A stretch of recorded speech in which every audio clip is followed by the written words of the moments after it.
Hello everyone, I am Anushka और आज मैं आपको वन शॉट में पूरा केमिकल काइनेटिक्स चैप्टर समझाने वाली हूँ। केमिकल काइनेटिक्स में सबसे पहला टॉपिक है rate of reaction and its type. जैसे आप देख सकते हैं इसका डेफिनेशन है the rate of reaction may be define as the change in concentration per unit time. इसका मतलब ये है change in concentration upon time interval. तो इसका यूनिट होगा मोल पर लीटर पर सेकेंड। अब रेट ऑफ रिएक्शन के दो टाइप्स होते हैं। पहला है एवरेज रिएक्शन। इसमें एवरेज रेट ऑफ रिएक्शन है x1 minus x2, x1 minus x2। और दूसरा है average reaction rate that is minus del x upon del t. तो आप इसको एक साथ लिखेंगे तो ये हो जाएगा minus x2 minus x1 upon T2 minus T1। Instantaneous rate. इसमें एक आप रिएक्शन ले लीजिए जिसमें A plus 3B gives 2C plus 5D। तो आप इसको इस तरीके से लिखेंगे, जो रिएक्टेंट साइड है वो उसमें माइनस साइन लगता है हमेशा। तो -1 ब्रैकेट में del A by del T। ये जो डेल है आप इसको D भी लिख सकते हैं। इसमें जैसे कि 3B है तो इसको हम लिखेंगे -1/3 del B by del T। और प्रोडक्ट साइड में 1/2 del C by del T equals to 1/5 del D by del T। इसमें ग्राफ में ये dx है और ये dt है, small change. Expression of rate reaction rate. इसमें दो केसेस है। Case 1 when reactant and product have the same stoichiometric coefficient. इसको हम एक एग्जांपल से देखेंगे। PCl5 gives PCl3 plus Cl2। तो इसमें rate of consumption of PCl5 इसमें लिखेंगे हम minus del PCl5 by del T, ये रिएक्टेंट साइड। और product side rate of formation of PCl3 is equal to del PCl3 by del T। और Cl2 के लिए rate of formation of PCl2 equals to PCl2 by del T।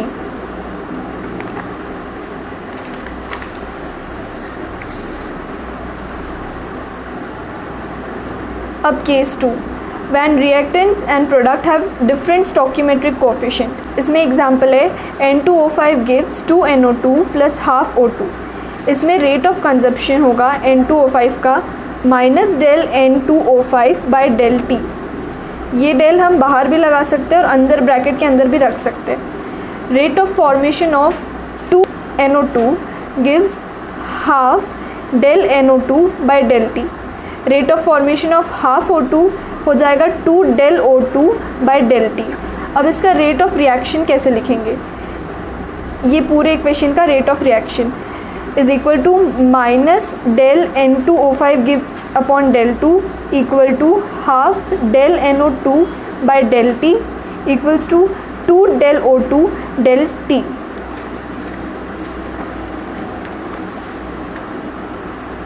अब इसका एक question देखेंगे। Question में given है Cl2 plus 2I minus gives 2Cl minus plus I2। The concentration of I minus changes from 0.25 mole per litre to 0.23 mole per litre within 10 minutes. Then calculate first है rate of disappearance of I minus, second है rate of formation of I2 और third है rate of reaction. तो rate of disappearance के लिए हमें ये दो वैल्यू दी है 0.25 मोल पर लीटर और 0.23। इसको माइनस करेंगे बाय टाइम डेल T तो हमें ये वैल्यू मिलेगी। The rate of formation of I2, rate of formation of I2 के लिए ये पूरा रेट ऑफ रिएक्शन लिखेंगे ये गिवन का। तो ये कुछ ऐसा होगा और फिर उसमें वैल्यू डालकर इसकी वैल्यू निकाल लेंगे। फिर रेट ऑफ रिएक्शन सेम होगा इसके।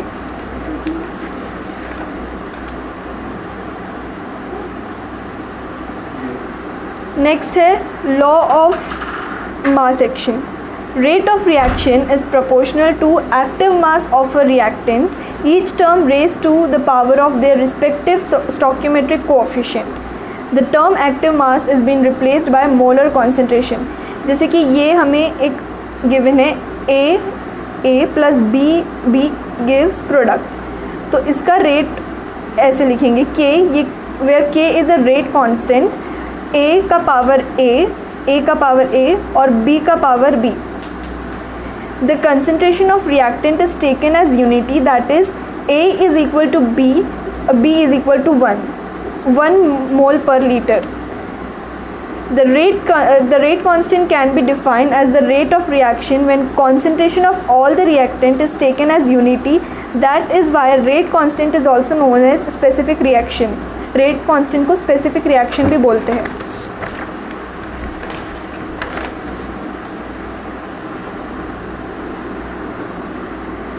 अब हम 3 कैरेक्टरिस्टिक देखेंगे rate constant K. If the measurement of rate of reaction greater the value of K, faster is the reaction. Second, the value of rate constant depend on temperature, nature of product, presence of catalyst, etc. However, it is independent from initial concentration of reactant. Unit of rate constant changes with the order of reaction. अब हम first order reaction देखेंगे.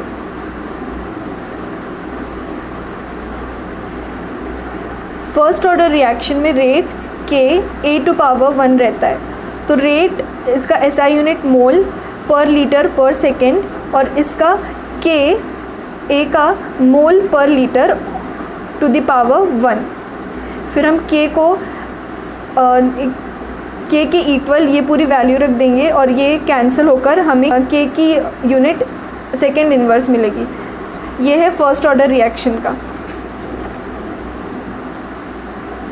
Second order reaction में rate के A⁻2 हो जाएगा. Rate का हम SI unit डालेंगे, फिर A का SI यूनिट डालेंगे, फिर के को के इक्वल्स टू ये पूरी वैल्यू रखकर कैंसिल करके हमें के की वैल्यू मिल जाएगी. ज़ीरो ऑर्डर रिएक्शन में पावर जो रहता है वो ज़ीरो रहता है.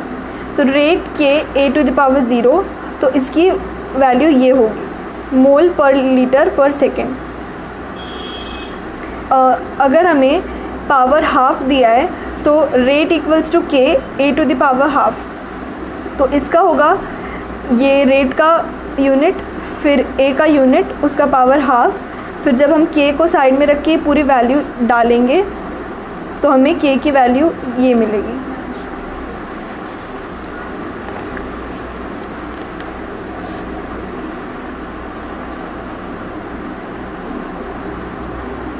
अब difference between rate of reaction and rate constant देखेंगे. Rate of reaction, rate constant. पहला point, it is the speed with which reactant get converted into product. ये rate of reaction. Rate constant, it is proportionality constant in the rate equation. Second, it depend on initial concentration of reactant. It is independent from initial concentration of reactant.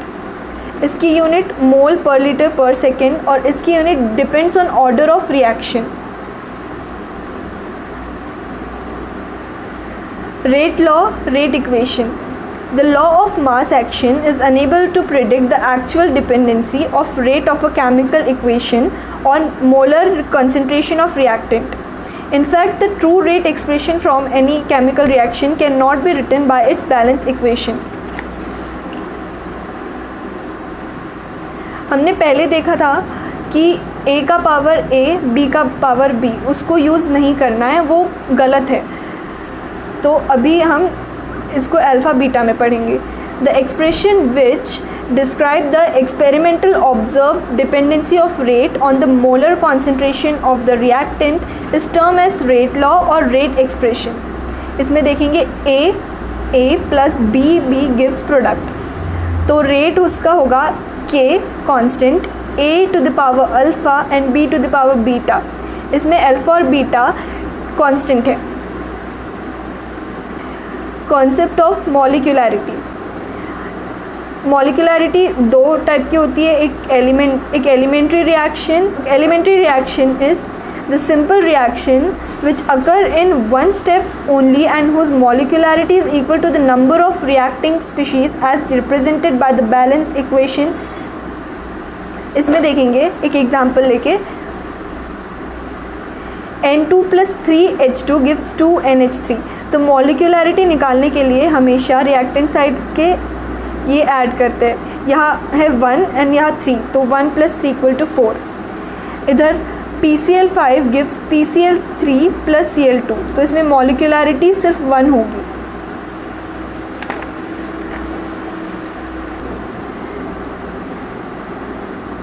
Complex reaction, this reaction occurs in more than one step, molecularity of which is equal to the number of reacting species taking part in the slowest step, that is rate determining step.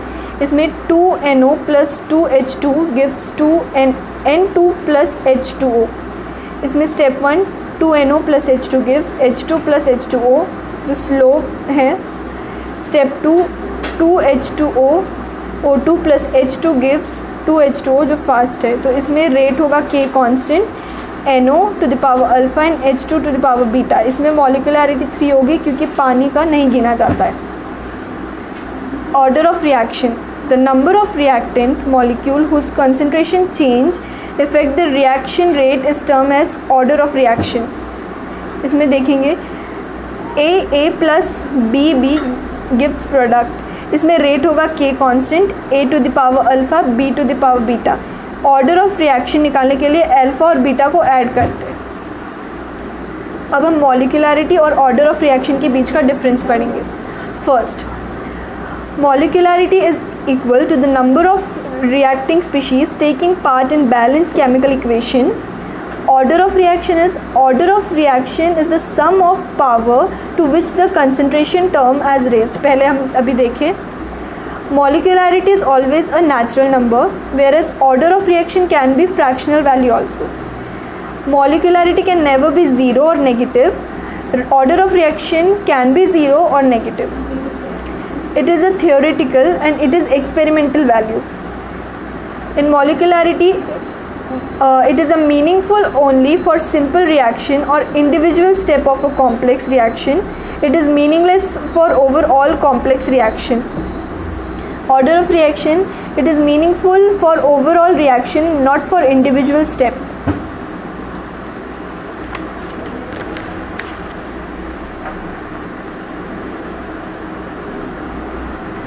अभी ये question देखेंगे। Consider the following reaction, 2NO plus Cl2 plus gives 2NoCl. इसमें ये हमें question में given रहेंगे। Determine overall order of reaction, give rate law and calculate numerical value of a rate constant. अभी इसको सॉल्व करने के लिए हम लोग पहले रेट लॉ देखेंगे। रेट, इसका रेट K कांस्टेंट, NO का पावर अल्फ़ा और Cl का पावर बीटा।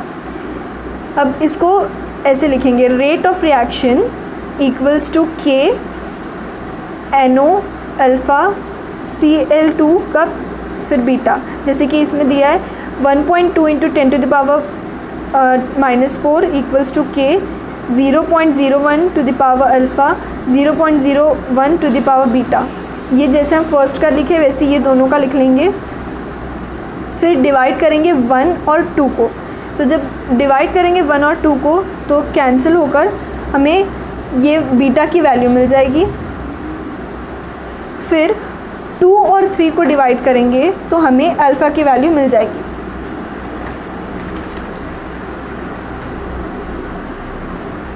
और फिर जब हमें अल्फ़ा और बीटा की वैल्यू मिल जाएगी हम इसमें डाल देंगे, फिर रेट निकालेंगे। तो रेट हमारा हो जाएगा K NO to the power 2 Cl2 to the power 1।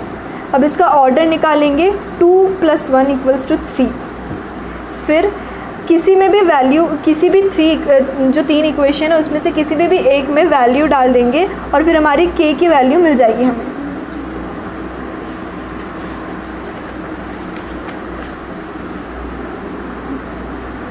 अब हमारा टॉपिक है first order reaction. A reaction is said to be of first order if its rate is determined by concentration change of one reactant only. इसमें example है decomposition of ammonium nitrate in aqueous solution, मतलब NH4 NO2 gives N2 plus 2H2O. Second है thermal decomposition of N2O5. N2O5 gives 2NO NO2 plus half O2. अब इसका derivation देखेंगे, derivation of rate constant of first order reaction. अब हमें A gives product, ये एक following reaction consider कर लेंगे. फिर let small a be the initial concentration of reactant and a minus x be the remaining concentration after time t. According to law of mass, action rate of reaction is proportional to concentration of reactant at that instant time.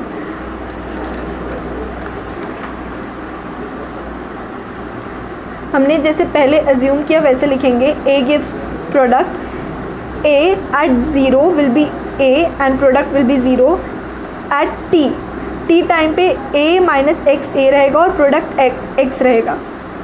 dx by dt is directly proportional to a minus x, जैसे पहले हमने लिखा था वो. फिर dx equal to dt, proportionality को हटाकर हम कांस्टेंट रख देंगे. फिर ये आ जाएगा dx by dt equal to k a minus x. फिर dx by a minus x is equal to k dt. फिर इसको इंटीग्रेट करेंगे हम तो हमें ये मिलेगा. फिर उसके बाद log minus log a minus x equal to के टी प्लस सी. तो ये minus log a equal to C आ जाएगा क्योंकि t और x हम ज़ीरो ले लिए. फिर minus log a minus x equal to के टी माइनस लॉग a. तो इसका हम ग्राफ भी बनाएंगे. Log a minus x equal to के टी प्लस लॉग ए.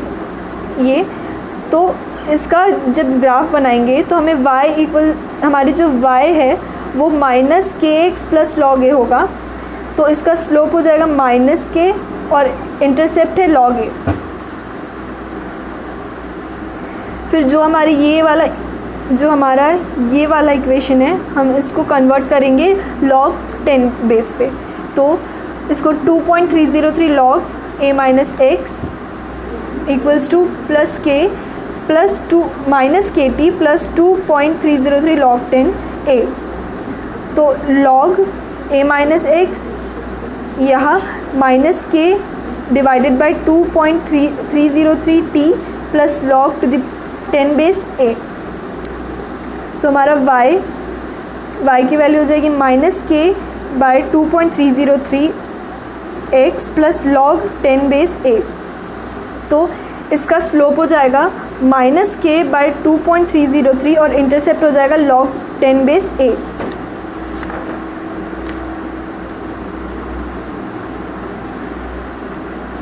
तो जब वो जो हमें मिला वो मिलेगा log 10 base a minus x minus log 10 a equals to minus log 10 a minus x minus log 10 a equals to minus k by 2.303 t. तो k by 2.303 t equals to log a minus log a minus x. तो इसी equation से हमें k का मिल जाएगा 2.303 t log a minus a by a minus x. तो ये हमारा मेन फार्मूला है. तो इसमें एक क्वेश्चन करेंगे. Slope of a first order reaction is minus 1500, then calculate the value of rate constant. तो स्लोप जैसे कि पहले स्लोप माइनस के बाई 2.303 होता है. तो हमें दिया है माइनस 1500, के की वैल्यू हमें निकालनी है. तो माइनस के बाई 2.303 ये कैंसिल और शिफ्ट होकर हमारे ये आंसर आ जाएगा 3.45 into 10 to the power 3.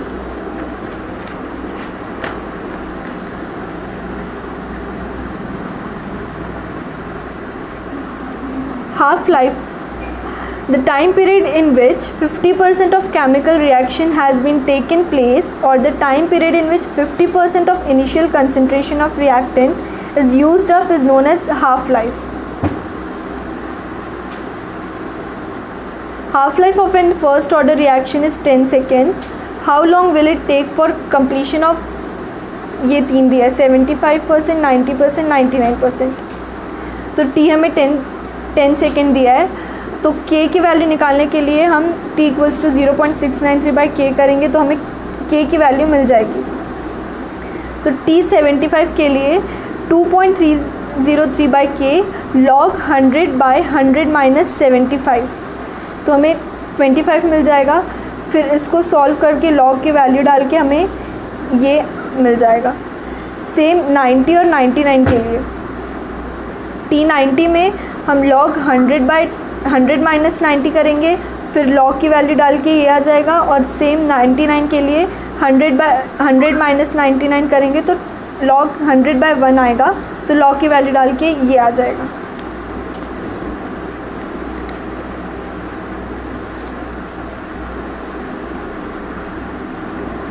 Rate constant for first order reaction is 60 seconds. How much time will it take to reduce the initial concentration of reactant to its 1/6th value? तो इसमें K हमें given है 60 second, T दिया है T निकालना है 2.303/K log A/A-x, ये हमारा फार्मूला में पूरी वैल्यू डालेंगे तो ये x हमें दिया है 1/1/6 ऑफ वैल्यू, तो 2.303/60 log 1/1 minus 1/60।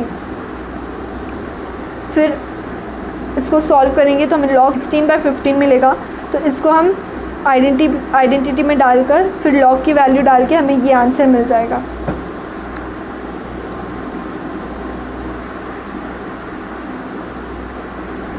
The half-life of radioactive decay of carbon-14 is 5730 years. An archaeological object had only 80% of the carbon-14 found in a living tree. Find the age of the object. अब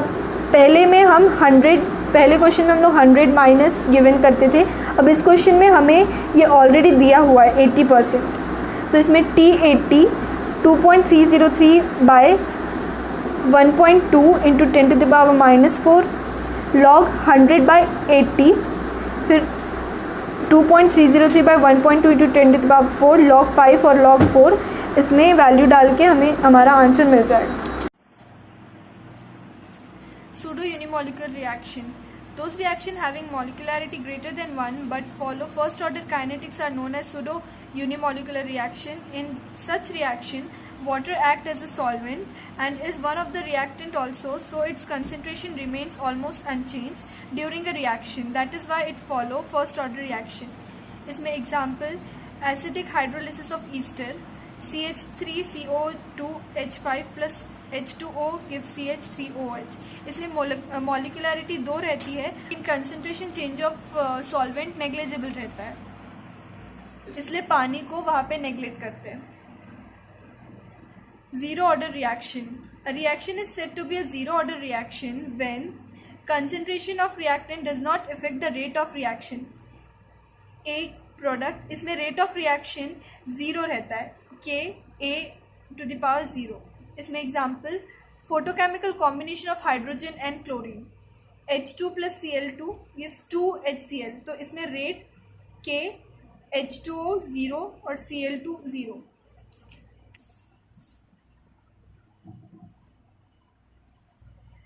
derivation of rate constant of zero order reaction, ये A और ये product, इसमें A जब time 0 रहेगा तो A और product 0 रहेगा, और जब टाइम T रहेगा तो इसमें A रहेगा A-x और प्रोडक्ट रहेगा 0।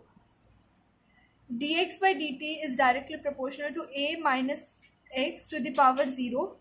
तो इसमें K कांस्टेंट डालेंगे तो dx/dt equals to K A-x⁴, proportionality हटाकर फिर इंटीग्रेट करेंगे integration of dx is equal to integration of K dt, तो x equal to KT plus C, T 0 और C 0 रहेगा तो हमें x इक्वल टू KT मिलेगा, x equal to x/T।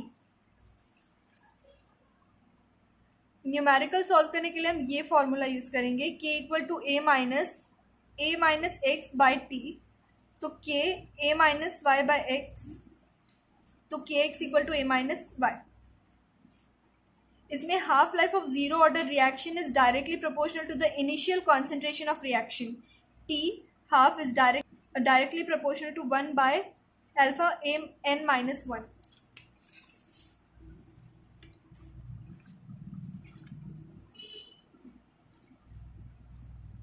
The rate constant for a reaction of zero order in A is 0.003 mole per liter per second. How long will it take for the initial concentration of A to fall from 0.1 mole to 0.075 molar? तो इसमें formula direct formula से solve हो जाएगा ये k equals to a minus x by t. 0.003 equal to value डाल देंगे, फिर value फिर t को लाकर ये सॉल्व कर देंगे तो हमें t की वैल्यू मिल जाएगी.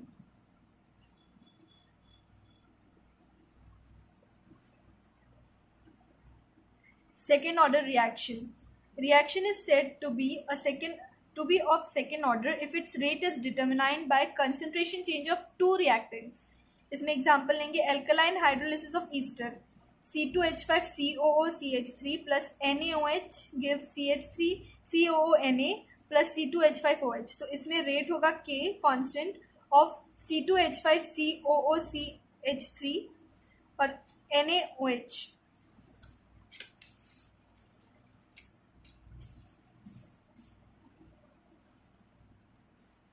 Expression of rate constant k a to the power 2. So इसमें जब ये एक रहेगा, एक रिएक्टेंट दिया रहेगा तो k is equal to 1/t x upon a minus x.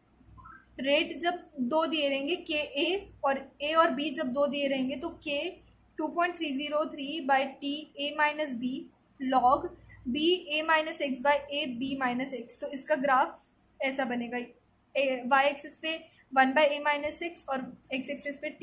तो इसका स्लोप रहेगा k a by x.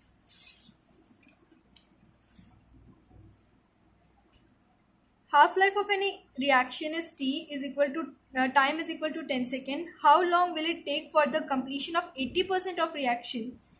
First order, second order, third order. तो पहले k की वैल्यू निकालेंगे. तो k की वैल्यू निकालने के बाद फर्स्ट ऑर्डर के लिए फर्स्ट ऑर्डर का हम फॉर्मूला लगाएंगे. तो 2.303/0.0693 जो हमारी वैल्यू आई log 100/100 माइनस 20 क्योंकि हमें 80% दिया है, उसको सॉल्व करके हमारी वैल्यू आ जाएगी.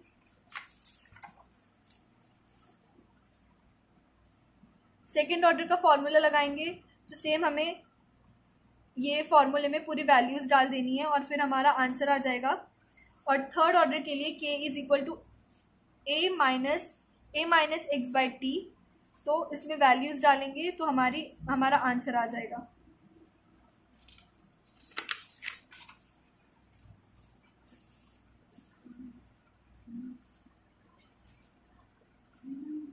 First order growth kinetics. इसमें 4 पॉइंट्स है. First is it is used for population growth and bacterial multiplication. तो इसके लिए हमारे पास ये फॉर्मूला है k is equal to 2.303/t log a upon a plus x. If volume of reagent are given in a volumetric analysis तो हमारा formula रहेगा k is equal to 2.303/t log v infinity minus v naught by v infinity minus vt. तो यहाँ v infinity is volume at infinity times, v naught is the volume at 0 time and vt is volume at t time. Third, if data is given in terms of angle of rotation of an optical active compound, तो formula k is equal to 2.303/t log r infinity minus r naught by v infinity by rt. इसमें r is angle of rotation. If data is given in terms of pressure of the gaseous mixture, then formula will be k is equal to 2.303/t log p naught by p naught minus x. तो इसमें p naught will be pressure of reactant at initial stage और p naught minus x will be pressure of reaction mixture at time t.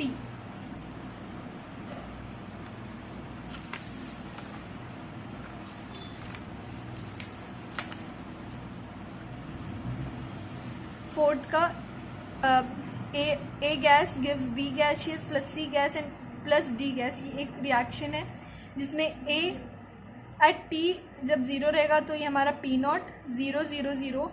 जब time t रहेगा तो p not minus x x x x और जब time infinity रहेगा तो 0 p not p not p not.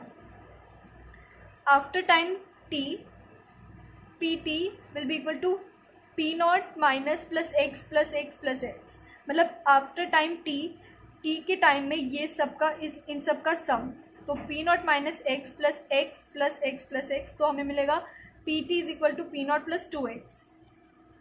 After time infinity, फिर after time infinity T is equal to infinity, इन सबको ऐड करेंगे तो हमें मिलेगा P T is equal to 3 P not. The following data were obtained during the first order thermal decomposition of SO2Cl2 gas gives SO2 gas Cl2 gas। तो इसमें ये question में गिवन रहेगा, तो हमें calculate the rate of reaction when the total pressure is 0.65 atm।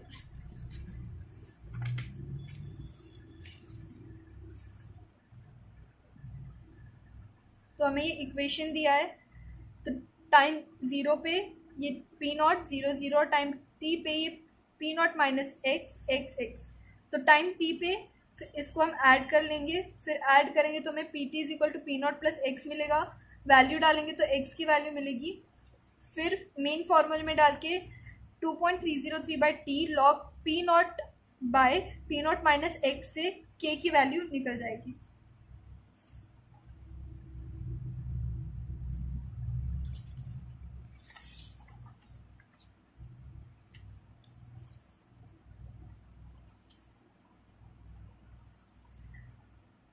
The following data were obtained during the first order thermal decomposition of N2O5 gas gives 2N2O gas plus O2 gas।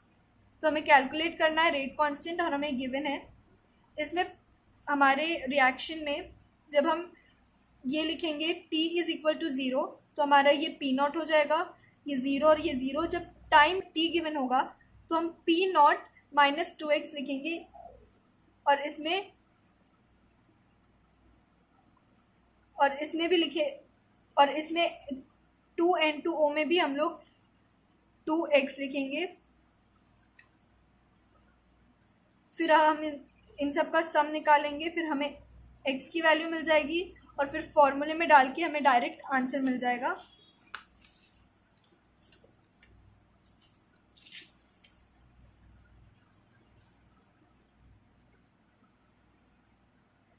RNS equation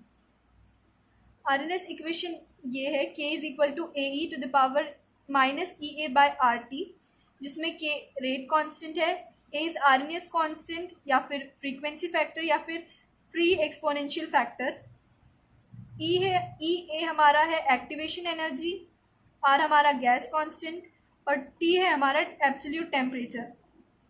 अगर हमारा T में increase होगा तो हमारा के में भी increase होगा।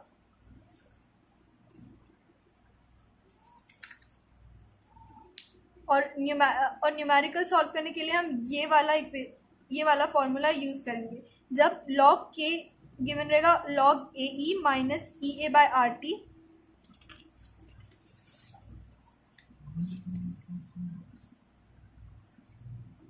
जब हमारा टेम्परेचर डिफरेंट रहेगा तो हमें ये वाला फॉर्मूला यूज करना है। Log k two by k one is equal to e a by 2.303 r 1 minus t one minus 1 by t to.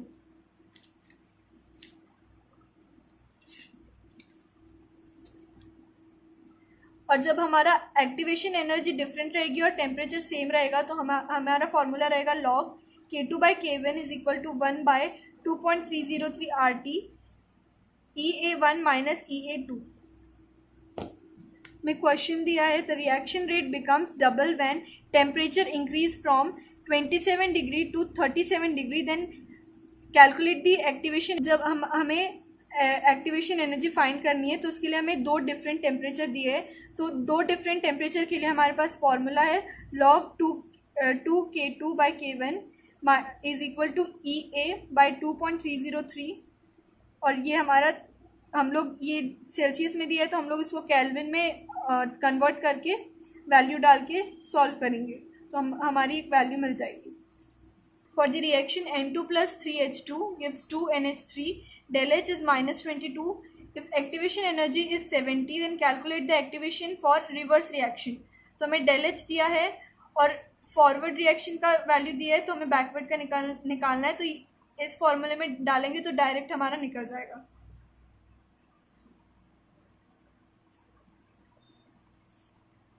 The rate constant for a reaction is found to be 1.96 into 10 to the power minus 2 per second at 313 Kelvin. The activation energy of reaction is 93.62 kilojoule. Calculate the frequency factor A. तो इसमें log K is equal to log A minus EA by 2.303। तो इसमें हमें K की value दी है ये और log A, तो EA की वैल्यू हमें दी है, तो EA में ये लगा के ये इक्वेशन बन जाएगा। देन इसको सॉल्व करके हमें 1.707 इक्वल टू log A माइनस 15.62 मिलेगा। तो log A को इस साइड लेकर इसको माइनस करके हमें मिल जाएगा। तो हमें anti log 13.912 equals to A मिलेगा। तो A की वैल्यू निकालने के लिए फिर हमें एंटी लॉग ऑफ 13.912 निकालना है, that is 8.147 into 10 to the power 3। तो हमारा चैप्टर यही ख़त्म होता है। इस वीडियो में इतना ही, अगले वीडियो में मिलते हैं।